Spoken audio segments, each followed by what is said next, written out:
Hello welcome to Kerala stock market guide. അപ്പോൾ എല്ലാവർക്കും സുഖമായിട്ടിരിക്കുകയെന്ന് വിശ്വസിക്കുകയാണ്. നമ്മൾ ഇന്ന് സംസാരിക്കാൻ വന്ന വിഷയം വളരെ ബേസിക് ആയിട്ടുള്ള ഒരു കാര്യമാണ്. അപ്പോൾ നമ്മൾ പലർക്കും ആഗ്രഹം ഉണ്ടാവും മാർക്കറ്റിലേക്ക് ആദ്യമായിട്ട് വരുമ്പോഴത്തേക്കും എന്താണ് മാർക്കറ്റ് എന്ന് മനസ്സിലാക്കാനായിട്ട് പലർക്കും അറിയത്തില്ല. അപ്പം അങ്ങനെയുള്ളവർക്ക് വേണ്ടിയിട്ടാണ് ആദ്യത്തെ ഒരു കണ്ടന്റായിട്ട് ഞാൻ ചെയ്യുന്നത്. ഒരു എഡ്യൂക്കേഷണൽ കണ്ടന്റാണ് ഈ വീഡിയോ. അപ്പോൾ നമ്മൾ ചാർട്ടൊക്കെ നോക്കുന്ന വെബ്സൈറ്റിന്റെ പേര് tradingview.com എന്നാണ്. ഓക്കെ, അപ്പോൾ tradingview.com എന്ന് നമ്മൾ ഗൂഗിളിൽ അടിച്ച് ഗൂഗിളിൽ കയറി കഴിഞ്ഞാൽ നമുക്ക് അത്യാവശ്യമുള്ള പ്രൊഡക്റ്റുകളുടെ അല്ലെങ്കിൽ നമ്മൾ അന്വേഷിക്കുന്ന സ്റ്റോക്കുകളുടെ ചാർട്ടിനെ കുറിച്ചൊക്കെ അറിയാൻ കഴിയുന്നുള്ള കാര്യം ബേസിക് ആയിട്ടുള്ള കാര്യമാണ് അല്ലേ. അപ്പോൾ നമുക്കിപ്പോൾ അറിയാം, നമുക്ക് ട്രേഡിംഗ് വ്യൂവിൽ ചെന്ന് കഴിഞ്ഞാൽ നമ്മൾ ചെയ്യേണ്ടത് സൂപ്പർ ചാർട്ട് അല്ലെങ്കിൽ അങ്ങനത്തെ ഏതെങ്കിലും ഓപ്ഷൻ വഴി നമുക്ക് കയറി കഴിഞ്ഞാൽ നമുക്ക് ട്രേഡിംഗ് വ്യൂവിന്റെ ഇൻസൈഡ് വ്യൂവിലേക്ക് പോകും അല്ലെ. അതിന്റെ നമുക്ക് ഇഷ്ടമുള്ള ഒരു സ്റ്റോക്കിന്റെ ചാർട്ട് പരിശോധിക്കണമെന്നുണ്ടെങ്കിൽ നമുക്കിവിടെ എന്ത് ചെയ്യാൻ കഴിയും? ജസ്റ്റ് ആ ചാർട്ടിന്റെ പേര് നമുക്കിവിടെ ടൈപ്പ് ചെയ്ത് കൊടുക്കും. നമുക്ക് ബേസിക്കലി എല്ലാവരെയും ആഗ്രഹിക്കുന്ന സ്റ്റോക്ക് ആദ്യം ഏതായിരിക്കും? റിലയൻസിന്റെ ചാർട്ട് നോക്കാന്നായിരിക്കും എല്ലാവരും ചിന്തിക്കുന്നത് അല്ലേ. അപ്പോൾ ആദ്യം തന്നെ റിലയൻസിന്റെ ചാർട്ട് ഞങ്ങൾ എടുത്ത് വയ്ക്കുകയാണ്. അപ്പോൾ ഇതാണ് റിലയൻസിന്റെ കമ്പനിയുടെ ചാർട്ട്. അപ്പൊ പലർക്കും ഡൗട്ട് കാണും എങ്ങനെയായിരിക്കും. ബേസിക്കലി നമ്മൾ ഇപ്പം ഒരു ചാർട്ട് കണ്ട ഒരു ബിഗിനർ എന്ന നിലയിൽ നമ്മൾ ആദ്യം ട്രൈ ചെയ്യേണ്ടത് എന്താണ്? നമ്മൾ ചെയ്യേണ്ടത് നമുക്ക് സപ്പോർട്ടും റെസിസ്റ്റൻസും മാർക്ക് ചെയ്യാൻ പഠിക്കുക എന്നുള്ളതാണ്. ഓക്കെ, അപ്പൊ അത് എങ്ങനെ ചെയ്യണം എന്നുള്ള കാര്യം ഞാൻ ബേസിക്കലി ഈ വീഡിയോയിൽ എക്സ്പ്ലെയിൻ ചെയ്തു തരാം. അപ്പോൾ നമ്മുടെ വീഡിയോ ആദ്യമായിട്ട് കാണുന്നവരാവാം, അല്ലെങ്കിൽ ഗ്രൂപ്പിൽ ഇത് മുന്നേ നമ്മുടെ വീഡിയോസ് കണ്ടിട്ടുള്ളവരാകാം. ഇങ്ങനെയുള്ളവരായാലും ഒരു പ്രധാനപ്പെട്ട കാര്യം ഞാൻ ഇമ്പോർട്ടൻ്റ്ലി പറയാനുണ്ട്. ഇപ്പൊ നമ്മുടെ ടെലിഗ്രാം ഗ്രൂപ്പ് വളരെ ആക്റ്റീവായിട്ട് മുൻപോട്ട് പോവുകയാണ്. ഇതുവരെ ജോയിൻ ചെയ്തിട്ടില്ലാത്തവർ ദയവായിട്ടൊന്ന് ജോയിൻ ചെയ്യാൻ ശ്രമിക്കുക. നിങ്ങളുടെ ട്രേഡിംഗ് കരിയറിൽ വളരെ യൂസ്ഫുൾ ആയിരിക്കും നമ്മുടെ ചാനലിൽ കയറുന്നത്. നല്ല നല്ല സ്റ്റോക്സ്, സിം ട്രേഡിംഗ് വീഡിയോസ് എല്ലാം ഇതുവഴി നമ്മൾ അപ്ലോഡ് ചെയ്യുന്നതായിരിക്കും. ഓക്കെ, അപ്പോൾ നമ്മുടെ ചാനലുമായിട്ടൊന്ന് ജസ്റ്റ് ഒന്ന് ബന്ധപ്പെടാൻ ശ്രമിക്കുക. നിങ്ങൾക്ക് എന്തെങ്കിലും പേഴ്സണൽ ഡൗട്ട് ഉണ്ടെങ്കിൽ എനിക്ക് പേഴ്സണലി ടെലിഗ്രാം വഴി മെസ്സേജ് അയക്കുകയും ചെയ്യാം. അപ്പോൾ ആദ്യം ഗ്രൂപ്പിൽ ഒന്ന് എല്ലാവരും ജോയിൻ ചെയ്യാൻ ശ്രമിക്കുക. ഓക്കെ, അപ്പോൾ ആദ്യം നമുക്ക് റിലയൻസിന്റെ ചാർട്ടിൽ എങ്ങനെ സപ്പോർട്ടും റെസിസ്റ്റൻസും വരയ്ക്കാമെന്ന് നമുക്ക് മനസ്സിലാക്കാം. സോ എന്താണ് ഈ സപ്പോർട്ട് ആൻഡ് റെസിസ്റ്റൻസ്? ബേസിക്കലി ഒരു സ്റ്റോക്ക്, അത് ഏത് സ്റ്റോക്കും ആയിക്കോട്ടെ, ഒരു റേഞ്ച് എത്തുമ്പോൾ ബയേഴ്സിന്റെ ഇൻട്രസ്റ്റ് വരുത്തുന്ന രീതിയിൽ ആ സ്റ്റോക്ക് ബിഹേവ് ചെയ്യുന്നുണ്ടെങ്കിൽ ആ റീജിയനെ പറയുന്ന പേരാണ് സപ്പോർട്ട് ആൻഡ് റെസിസ്റ്റൻസ്. അപ്പോൾ സപ്പോർട്ട്, അതായത് ബയേഴ്സിന്റെ ഇൻട്രസ്റ്റ് ആണ് വരുത്തുന്നതെങ്കിൽ സപ്പോർട്ട് എന്നും, അത് സെല്ലേഴ്സിന്റെ ഇൻട്രസ്റ്റ് ആണ് വരുത്തുന്നതെങ്കിൽ റെസിസ്റ്റൻസ് എന്നും പറയും. അപ്പോൾ ട്രേഡിംഗ് വ്യൂവിന്റെ അകത്താണ് ഇരിക്കുന്നത്. ഇപ്പൊ നമുക്ക് റിലയൻസിന്റെ ചാർട്ടിൽ ബേസിക്കലി നമുക്ക് ജസ്റ്റ് വളരെ ചെറിയ ഡേ ടൈം ഫ്രെയിമിൽ നമുക്കൊരു ചെറിയ സപ്പോർട്ട് ആൻഡ് റെസിസ്റ്റൻസ് വരയ്ക്കാൻ ശ്രമിക്കാം. ഓക്കെ, അപ്പോൾ നമുക്ക് ഇവിടെ കണ്ടോ, ഈ ട്രേഡിംഗ് വ്യൂവിൽ ചെന്നാൽ തന്നെ ഈ സൈഡിൽ ഒരുപാട് ടൂൾസ് നമുക്ക് ഇവിടെ കാണാം. അപ്പോൾ ഇതിൽ നമുക്ക് നോക്കുകയാണെങ്കിൽ നമുക്ക് ആവശ്യമുള്ള ടൂൾസ് ഏതൊക്കെയാണ്? ട്രെൻഡ് ലൈൻ, ഇത് ഞാൻ ഫേവറേറ്റ് ചെയ്യുകയാണ്. പിന്നെ നമുക്ക് ആവശ്യമുള്ള ലൈന് ഹൊറിസോണ്ടൽ ലൈൻ നമുക്ക് ആവശ്യമുള്ളതാണ്, അത് ഞാൻ സൈഡ് ക്ലിക്ക് ചെയ്ത് ഫേവറേറ്റ് ചെയ്യുകയാണ്. അടുത്തത് ഹൊറിസോണ്ടൽ റേ, ഇത് ഇത്രയും നമുക്ക് മെയിൻലി ആവശ്യമുള്ള ടൂൾസുകളിൽ ഒന്നാണ്. പിന്നെ താഴെ പോയി കഴിഞ്ഞാൽ നമുക്കറിയാം റെക്ടാങ്കിൾ, ഇതും നമുക്ക് ഫേവറേറ്റ് ആയിട്ടുള്ളൊരു ടൂളാണ്. നമ്മൾ നോക്കി, നമുക്ക് ഒരു കാര്യം നമ്മൾ ബേസിക്കലി മനസ്സിലാക്കേണ്ട ഒരു കാര്യം എന്ന് പറയുന്നത് സപ്പോർട്ട് അല്ലെങ്കിൽ റെസിസ്റ്റൻസ് എന്ന് പറയുന്നത് ഒരൊറ്റ ലൈനിലോ അല്ലെങ്കിൽ ഒരു ഫിഗറിലോ നിൽക്കുന്ന ഒരു കാര്യമല്ല, ഒരു ഏരിയ ആവാനാണ് സാധ്യത. അതായത് ഇപ്പോൾ നിങ്ങൾ ആലോചിച്ച് നോക്കുക, റിലയൻസ് എന്നുള്ള ഒരു സ്റ്റോക്കിന്റെ ബേസിക് എക്സാമ്പിൾ ഞാൻ പറഞ്ഞു തരികയാണ്. റിലയൻസ് എന്ന സ്റ്റോക്ക് കഴിഞ്ഞ കുറച്ച് ദിവസമായി ഏത് റേഞ്ച് വന്നപ്പോഴാണ് ഒരു ബയേഴ്സിന്റെ ഇൻട്രസ്റ്റ് ഇവിടെ കാണാൻ കഴിഞ്ഞത്? നിങ്ങൾ നോക്കിയാൽ മതി. റിലയൻസ് എന്ന സ്റ്റോക്കിന് 1202 എന്നുള്ള റേഞ്ച് വന്നപ്പോഴത്തേക്കും പലവട്ടമായി ഈ സ്റ്റോക്കില് ബയേഴ്സിന്റെ ഇൻട്രസ്റ്റ് ഉണ്ടായിട്ടുണ്ട്. നിങ്ങൾ നോക്കിയാൽ ഓരോ തവണ 1324 നിന്ന് 1208 എന്നുള്ള റേഞ്ച് വന്നപ്പോഴത്തേക്കും സ്റ്റോക്കിൽ ബയേഴ്സ് വന്നു. ഈ സ്റ്റോക്ക് ഈ റേഞ്ചിൽ നിന്ന് അപ്സൈഡ് പോയി. സോ ഇതൊരു സപ്പോർട്ട് റേഞ്ച് ആയിട്ട് നമുക്ക് കണക്കാക്കാം. ഈ സ്റ്റോക്ക് വീണ്ടും അപ്സൈഡ് പോയി, തിരിച്ച് വീണ്ടും ഒരു ബയേഴ്സിന്റെ ഇൻട്രസ്റ്റ് എവിടെ എത്തിയപ്പോൾ എത്തി? ഈ ഒരു സോണിന്റെ ഭാഗത്ത് എത്തിയപ്പോഴത്തേക്കും ഒരു ബയേഴ്സിന്റെ ഇൻട്രസ്റ്റ് വന്നു. സോ ഈ ഒരു ഏരിയ സപ്പോർട്ടായിട്ട് റിലയൻസ് ആക്ട് ചെയ്തിരുന്നു എന്ന് വേണമെങ്കിൽ നമുക്ക് പറയാം. ആൻഡ് കണ്ടില്ലേ, അടുത്ത പ്രാവശ്യം വീണ്ടും ഈ ഒരു 1214 എന്നുള്ള റേഞ്ചിൽ സ്റ്റോക്ക് സപ്പോർട്ട് കൊടുത്തു. സോ ആ ഒരു റേഞ്ച് കുറച്ച് കാലത്തേക്കെങ്കിലും റിലയൻസിന്റെ സപ്പോർട്ടായിട്ട് ആക്ട് ചെയ്തു എന്നാണ് നമുക്ക് ഇതിൽ നിന്ന് വ്യക്തമാവുന്നത്. ആൻഡ് എന്ത് സംഭവിച്ചു? ഈ സ്റ്റോക്ക് ഇടയ്ക്ക് ഈ സപ്പോർട്ട് ബ്രേക്ക് ചെയ്തു, തിരിച്ച് വീണ്ടും കയറി. ആൻഡ് പിന്നെ ഈ സപ്പോർട്ട് ഒരു ഇൻവാലിഡ് ആണ്. പിന്നെ ഈ ഒരു ഏരിയയിൽ ബയേഴ്സ് ഉണ്ടാവണമെന്ന് ഒരു നിർബന്ധവും ഇല്ല. ഓക്കെ, അപ്പോൾ റിലയൻസിന്റെ കാര്യം ഞാൻ ബേസിക്കലി ആ സപ്പോർട്ടിന്റെ കാര്യം ഞാൻ പറഞ്ഞു തന്നേ ഉള്ളൂ. നമുക്ക് വേറെ ഏതെങ്കിലും ചാർട്ട് കൂടെ നോക്കാം. ഇപ്പം വേറെ ഏതാ നോക്കാവുന്നത്? ടാറ്റ കം എന്നുള്ള സ്റ്റോക്ക് നമുക്ക് നോക്കാം. ഇതൊരു അൺപ്ലാൻഡ് വീഡിയോ ആണ്. അപ്പൊ നിങ്ങൾക്ക് എന്റെ മുന്നിൽ കാണുന്ന ചാർട്ടിൽ ഏതെങ്കിലും ഒരു ചാർട്ടിൽ ഞാനിത് നിങ്ങൾക്ക് കാണിച്ചു തരണമെന്ന് മാത്രമേ നമുക്ക് ആഗ്രഹമുള്ളൂ. ഓക്കെ, അപ്പോൾ അതുകൊണ്ട് നമ്മൾ റാൻഡം ആയിട്ടുള്ള ചാർട്ടുകൾ എടുക്കുകയാണ്. ടാറ്റ കമ്മിന്റെ ലേറ്റസ്റ്റ് ആയിട്ടുള്ള ചാർട്ട് നോക്കാം നമുക്ക്. ഇവിടെ എന്താ സംഭവിച്ചത്? ഒരു മൈനർ സപ്പോർട്ട് നമുക്ക് ഇവിടെ ഉണ്ടായിട്ടുണ്ട്. നിങ്ങൾ നോക്കിയേ, ഇതാ കണ്ടില്ലേ, 760 അല്ലെങ്കിൽ 750 ഈ റേഞ്ച് വന്നപ്പോഴത്തേക്കും ടാറ്റ കമ്പനി എന്ന സ്റ്റോക്ക് ഈ സൈഡ് ഹോൾഡ് ചെയ്തു അപ്സൈഡ് പോയി. അതായത് ബയേഴ്സിന്റെ ഇൻട്രസ്റ്റ് ഈ ഒരു റേഞ്ചിൽ ഉണ്ടായി. അപ്പോൾ നമുക്കിവിടെ ഫ്യൂച്ചറിൽ നോക്കാം. കണ്ടില്ലേ? എന്നിട്ട് നമ്മൾ ഇതിന്റെ ഈ സ്റ്റോക്കിന്റെ പ്രീവിയസ് ചാർട്ട് എടുത്ത് നോക്കണം. അതായത് നമ്മൾ സപ്പോർട്ട് എന്ന് പറയുന്നത് എന്താണ്? ഒരു ഹിസ്റ്ററിയാണ്. പ്രീവിയസ്ലി ഒരു സ്റ്റോക്കിന്റെ ഏത് മേഖലയിൽ എത്തിയപ്പോഴാണോ ബയേഴ്സിന് ഇൻട്രസ്റ്റ് വന്നത്, ആ സ്റ്റോക്ക് ഫ്യൂച്ചറിലും ഒരു ബയേഴ്സിന്റെ ഇൻട്രസ്റ്റ് വരുത്താം. അതായത് 2021 കാലഘട്ടത്തിൽ ഈ സ്റ്റോക്ക് 777 എന്നുള്ള റീജിയൻ എത്തിയപ്പോഴത്തേക്കും ഒരു ബയേഴ്സിന്റെ ഇൻട്രസ്റ്റ് കാണിച്ചിരുന്നു. ആ ഒരു സപ്പോർട്ട് ഇവിടെ ഹോൾഡ് ആയി എന്നുള്ളതാണ് സത്യാവസ്ഥ. നിങ്ങൾ നോക്കി, നമ്മൾ കുറച്ചുകൂടെ വിശദമായിട്ട് ഞാൻ കാണിച്ചു തരാം. കുറച്ച് കാര്യങ്ങൾ നിങ്ങളെ കൊണ്ട് പറഞ്ഞ് മനസ്സിലാക്കി തരാം. ഓക്കെ, റീലോഡ് ചെയ്യാണ്. അത് ആഡ് കയറി വരുന്നതാണ് ഒരു പ്രശ്നം. ഓക്കെ, ഒന്നുകൂടെ ഞാൻ കാണിച്ചു തരാം. ഡേ ചാർട്ട് എടുക്കുന്നു. ഡേ ചാർട്ടിൽ ഞാൻ ഒന്നുകൂടെ വരയ്ക്കുകയാണ്. ഇവിടെ ഈ ഒരു റേഞ്ചിലാണ്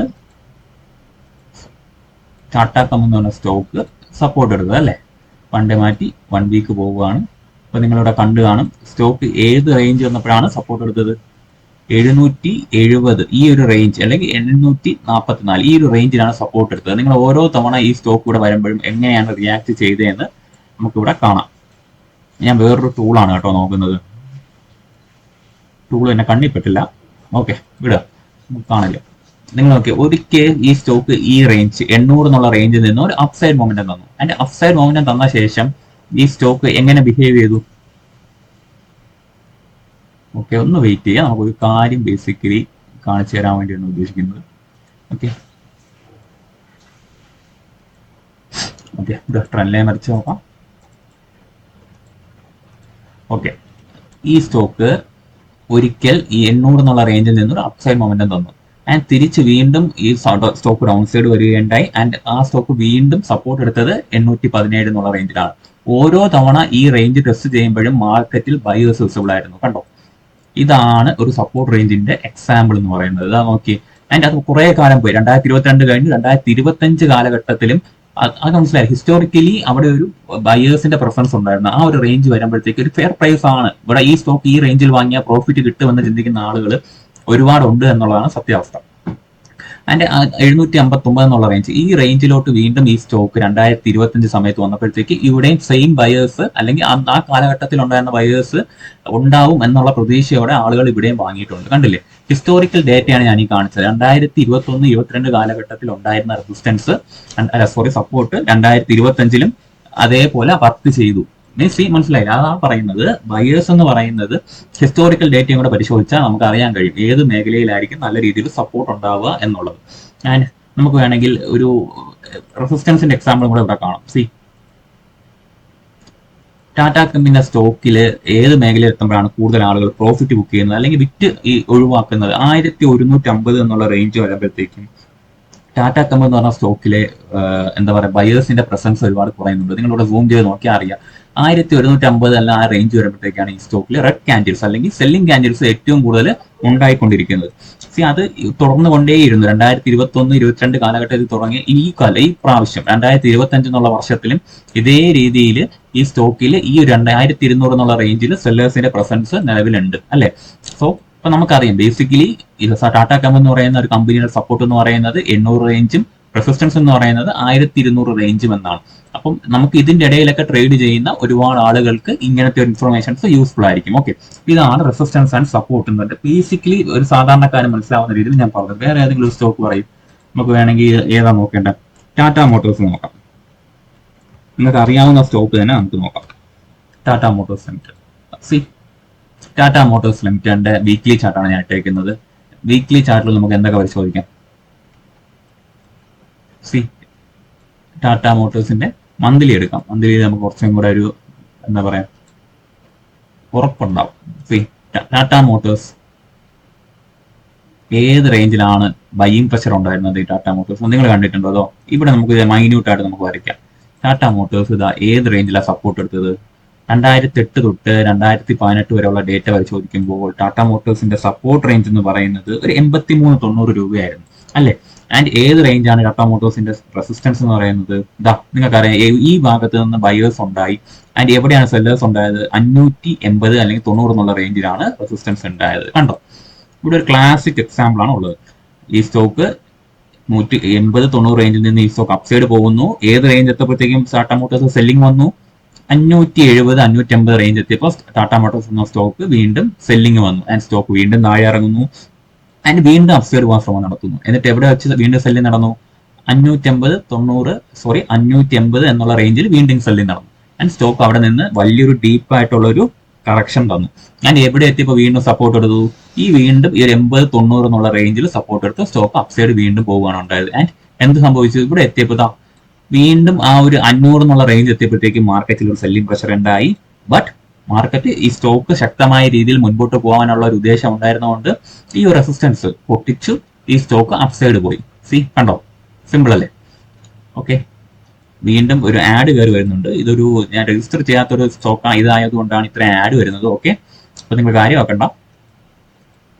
അപ്പോ ഇത് ബേസിക്കലി വരയ്ക്കാം. ഇവിടെയാണ് നമ്മൾ സംസാരിച്ചുകൊണ്ടിരുന്നത്. ഒരിക്കൽ പൊട്ടിച്ച റെസിസ്റ്റൻസ് അവിടെ എന്തായിട്ട് ബിഹേവ് ചെയ്യാണ് ഇത് കണ്ടോ? 2 തവണ സപ്പോർട്ട് ഇവിടെ സെല്ലിംഗ് നടന്നു. ആൻഡ് അവിടെ നിന്ന് താഴെ വന്ന സ്റ്റോക്ക് 3ാമത്തെ തവണ എത്തിയപ്പോഴത്തേക്കും ബ്രേക്ക് ചെയ്തു. ആൻഡ് അവിടെ റെസിസ്റ്റൻസ് എടുത്ത് അവിടെ നിന്ന് വീണ്ടും ബൈയിങ് പ്രഷർ ഉണ്ടായി അല്ലേ മാർക്കറ്റിൽ. അപ്പോൾ ഒരിക്കൽ റെസിസ്റ്റൻസ് വന്ന മേഖല അവിടെ എന്താണ്ട് ആക്ട് ചെയ്യുന്നതാണ് തിയറിറ്റിക്കലി പറയുന്നത്. ഒരിക്കൽ ഒരു റെസിസ്റ്റൻസ് പൊട്ടിച്ചു കഴിഞ്ഞാൽ ആ ഭാഗം പിന്നെ സപ്പോർട്ടായിട്ട് ബിഹേവ് ചെയ്യുന്നതാണ്. കണ്ടില്ലേ? മുന്നേ 3 വട്ടം റെസിസ്റ്റൻസ് എടുത്ത മേഖല പിന്നെ അവിടെ നിന്ന് ബ്രേക്ക് ചെയ്ത് കഴിഞ്ഞപ്പോൾ ആ റെസിസ്റ്റൻസ് എന്ന് പറയുന്നത് സപ്പോർട്ടായി. അതാണ് തിയറിറ്റിക്കലി പറയുന്നത്. Resistance will turn into support once it breaks. മനസ്സിലായില്ലേ? ഒരിക്കൽ ബ്രേക്ക് ചെയ്ത് കഴിഞ്ഞാൽ റെസിസ്റ്റൻസ് എന്ന് പറഞ്ഞ മേഖല സപ്പോർട്ടായിട്ട് ബിഹേവ് ചെയ്യും. അതാണ് ടാറ്റ മോട്ടോഴ്സ് എന്ന് പറഞ്ഞ കമ്പനിയിൽ ഇവിടെ നടന്നുകൊണ്ടിരിക്കുന്നത്. ബ്രേക്ക് ചെയ്ത് ഡൗൺ സൈഡ് വന്നു. ആൻഡ് 510-521 എന്ന റേഞ്ചിൽ സപ്പോർട്ട് വീണ്ടും ഈ സ്റ്റോക്ക് എത്തിയപ്പോഴത്തേക്കും റെസിസ്റ്റൻസ് എന്ത് സംഭവിച്ചു? സപ്പോർട്ടായിട്ട് ബിഹേവ് ചെയ്തു. ആൻഡ് സ്റ്റോക്ക് ഇപ്പോൾ നല്ല രീതിയിൽ ട്രേഡ് ചെയ്യുകയാണ്. 700 എന്നുള്ള റേഞ്ചിൽ സ്റ്റോക്ക് സപ്പോർട്ട് എടുത്ത് ഇവിടെ നിന്ന് ഇനി ബയേഴ്സ് ഉണ്ടാവും എന്നാണ് നമ്മൾ പ്രതീക്ഷിക്കേണ്ടത്. അതായത് എങ്ങനത്തെ ബയേഴ്സ് ഉണ്ടാവും എന്നാണ്? ഈ റേഞ്ചിൽ ഉണ്ടായ പോലെ ഇത്രയും വലിയൊരു മൂവ്മെന്റ്, അത് ഇത്രയും വലിയൊരു മൂവ്മെന്റ് നമുക്ക് ഇവിടെ നിന്ന് ഉണ്ടാവുമെന്നാണ് നമ്മൾ പ്രതീക്ഷിക്കേണ്ടത്. മേ ബി അത്രയും ഉണ്ടാവണമെന്നില്ല. ബേസിക്കലി ഒരു മിനിമം 1000 വരെയൊക്കെ വീണ്ടും ടാറ്റ മോട്ടോഴ്സ് പോകാൻ സാധ്യതയുണ്ട് അല്ലെ. അപ്പോൾ സപ്പോർട്ടും റെസിസ്റ്റൻസും വെച്ച് ബേസിക്കലി നമ്മൾ മനസ്സിലാക്കിയ കാര്യമാണ് ഇവിടെ ബിഹേവ് പറഞ്ഞത് അല്ലെ. അപ്പോൾ ഇതാണ് ബേസിക്കലി സപ്പോർട്ട് ആൻഡ് റെസിസ്റ്റൻസ്. നമ്മൾ ഏറ്റവും കൂടുതൽ ആളുകൾ ബൈ ചെയ്യാനും ഏറ്റവും കൂടുതൽ ആളുകൾ സെല്ല് ചെയ്യാനും ഉള്ള മേഖലകളെ കണ്ടുപിടിച്ച് വരയ്ക്കുന്നതിനാണ് നമ്മൾ സപ്പോർട്ട് ആൻഡ് റെസിസ്റ്റൻസ് എന്ന് പറയുന്നത്. അപ്പൊ നമുക്ക് അറിയാവുന്ന 3 കമ്പനികളാണ് ബേസിക്കലി നമ്മളിപ്പോൾ അനലൈസ് ചെയ്തത്. വേറെ ഏതെങ്കിലും കമ്പനികൾ നോക്കണോ? ഒരു കമ്പനി കൂടെ നോക്കിക്കളയാം അല്ലെ. നോക്കണം, എയർടെൽ എന്ന് പറഞ്ഞ കമ്പനി നോക്കിക്കളയാം. നമുക്ക് അറിയാവുന്ന കമ്പനികളിൽ നമ്മളിത് പഠിക്കാം. എയർടെൽ എന്നുള്ള കമ്പനിയിൽ നമുക്ക് ഇപ്പോൾ ഒരു ഡേ ചാർട്ട് എടുത്തു കളയാം. ഓക്കെ, ഡേ ചാർട്ടിൽ എയർടെൽ നമുക്ക് നോക്കാം. ബേസിക്കലി നമുക്ക് ഇവിടെ കാണാം ഈ കമ്പനിയുടെ ഒരു ബയേഴ്സ് കൂടുതലുള്ള മേഖല 1150 ആണെന്ന് കണ്ടില്ലേ. എന്തുകൊണ്ട് നമ്മൾ അവിടെ തിരഞ്ഞെടുത്തു? ഒരിക്കൽ ഇവിടെ നിന്ന് നല്ല രീതിയിൽ ബൈയിങ് നടന്ന് അപ്സൈഡ് പോയ സ്റ്റോക്ക് തിരിച്ച് വീണ്ടും ഈ റേഞ്ച് എത്തിയപ്പോഴത്തേക്കും ഇടിഞ്ഞു താന്നു വന്നിരുന്ന സ്റ്റോക്ക് ഈ ഒരു റേഞ്ച് എത്തിയപ്പോഴത്തേക്കും ബയേഴ്സിന്റെ ഇൻട്രസ്റ്റ് ഉണ്ടായി അവിടെ ഹോൾഡ് ചെയ്ത് നിന്നു അല്ലെ, കൂടുതൽ ഇടിയാൻ നിന്നു. അതിന്റെ അവിടെ നിന്ന് വീണ്ടും അപ്സൈഡ് പോകാനുള്ള ശ്രമം നടത്തി. അത് പല തവണയായിട്ട് ഈ ഒരു റേഞ്ചിൽ ഹോൾഡ് ചെയ്തു. അപ്പൊ അതിനെ നമ്മൾ എന്ത് വിളിച്ചു? ആ ഒരു റേഞ്ചിനെയാണ് നമ്മൾ സപ്പോർട്ട് എന്ന് വിളിച്ചത്. താഴെ കാണുന്ന ഈ ഒരു ഏരിയ നമ്മൾ സപ്പോർട്ട് എന്ന് വിളിച്ചു.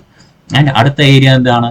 നമുക്കറിയാം, ഈ ഒരു ഏരിയ നമ്മൾ റെസിസ്റ്റൻസ് എന്ന് വിളിച്ചു. കാര്യം ഈ സോണിൽ എത്തുമ്പോഴാണ് ഓരോ തവണയും മാർക്കറ്റ് ഇടിഞ്ഞു താന്നുകൊണ്ടിരുന്നത് അല്ലെങ്കിൽ സെല്ല് സെന്റർ ആയിക്കൊണ്ടിരുന്നത്. സോ ഇതിനെ നമ്മൾ റെസിസ്റ്റൻസ് എന്നും വിളിച്ചു. ബേസിക്കലി ഇത്രയേ ഉള്ളൂ.